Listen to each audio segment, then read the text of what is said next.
So in my last video, I was talking about the PvP Memoir set, the one that decreases your cooldown on your first activation of abilities. And the place you can get that is from the Aberrant Memories Dungeon, from floor 8, 9, and 10, which have a chance to give you 4-star memoirs, which are the ones you want, ideally, for PvP.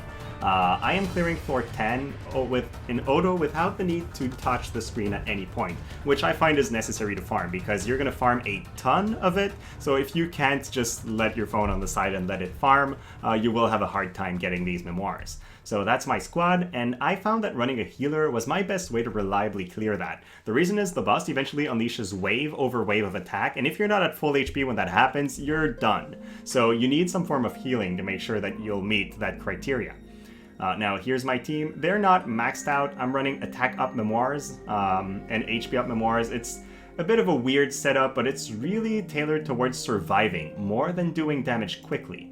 So instead of showing you every single memoir and item, I'll just show you the overall stats. I feel like that's a better way to show you guys the thing. So a lot of HP on my A2. She's more of a tank, decent attack, not that great crit rate and damage. Ideally, I would get that higher, but I just don't have the memoirs for that just yet.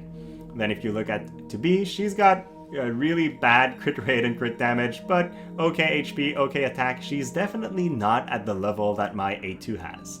And then my final character is this lady right here, and she's got okay HP and defense, and that's what we need from her. We don't care that much about anything else, really. She's not going to do any damage with the amount of attack she has.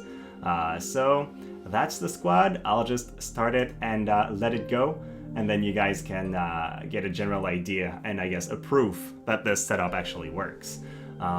There is a lot of room for improvement. My PvE memoirs are not that great either. Ideally, I would get all those guys, my attackers at the very least, with like 60 to 80% crit rate and then really good crit damage, and it would be a lot easier. And with that, I would say that the clears would be even more reliable, although I'll usually get to my 10 full runs. I think out of the last 40 clears of that, there is one of them that have failed. And I'm not sure how it happened, because I was just letting it run on Odo, but there has to be like some amount of RNG, I guess, to the way these runs go. But let's go ahead and begin. What I like about the fire dagger that I'm using on To Be, which is the weapon that was given in the previous Tempestuous Officer event, is the fact that whenever it's used, it increases every team member's crit rate or crit damage. So overall, my slightly bad crit stats that you've seen earlier are going to be a lot better throughout the fight, because she uses these abilities more often than the buff lasts, so it's basically always on the second she starts using them. So that makes it a pretty reliable buff. So there we go, we're slowly clearing the first couple waves, which aren't too hard, and at that point, we just activated the crit rate up from the book right before we meet the boss. I find that that is usually what happens, and it's definitely a boon for our team. So our characters are going to start hitting the boss a little bit, but since it's on Odo, you know, we're not necessarily going to be able to chain a ton of abilities in a row, even though that's what we would like. So here we go, we heal for the first time, and this heal is enough to basically remove all the damage that the first enemy waves have done. So that's really good, because we are about to cross a first threshold from the enemy boss's HP. So when he goes past his first 25% HP, he does start queuing up extra abilities, and at that point he will do, as I was saying, a couple in a row. He did take pretty serious damage though, so he's already fairly low, but now we've lost a pretty decent bunch of HP, so we do want to heal before we cross the next threshold.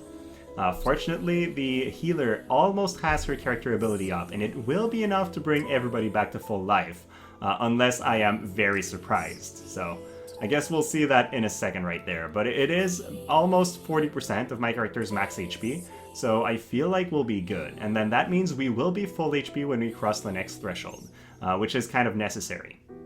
So here we go, lots of healing, that's great. Then the boss is going to unleash one of his abilities again. And so, yeah, we are rather healthy coming in the next attack. But let's see just how much he does.